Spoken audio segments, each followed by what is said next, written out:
આજે શ્રાવણ મહિનાનો છેલ્લો દાડો છે ને, તો મેં મારું વજન કર્યું. પેલો તાર કાંટો પડ્યો છે ને એમાં તો હલી 5 કિલો વજન વધી ગયું. મારું તો હૈયું ફાટી ગયું કે હું તો એટલું બધું ખાતી નહોતી, તો ક્યાંથી મારું આટલું બધું વજન વધી ગયું.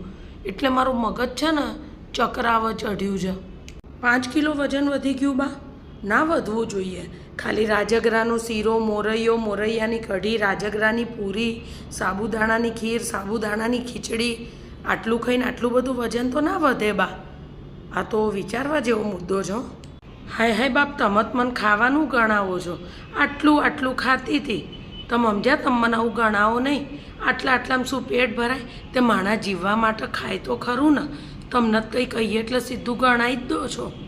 અરે બા, હું તમને ખાવાનું નથી ગણાવતી. તમે આટલું જ ખાવ છો.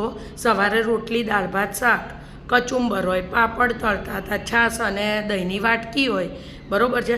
બપોર તમને ભૂખ લાગે તો ચાની જોડે સાબુદાણાના પાપડ ખાતા હતા તમે, બરાબર છે. સાંજે મોરૈયાની કઢી, ક્યાં તો રાજગરાનો શીરો. આમાં કંઈ પેટ ભરાય? અને દિવસના 3-4 કેળા. આનાથી વધારે તમે ક્યાં ખાતા હતા? તમારું તકલીફ છે ને બા, મને પછી જીવ બળે.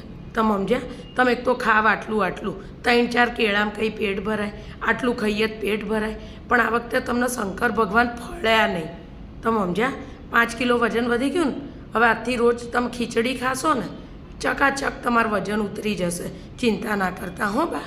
આવું બધું જ ચાલ્યા કરે. મારા ભાઈએ ચતુર્માસ કર્યો હતો ને તો એણે 6 કિલો વજન વધાર્યું.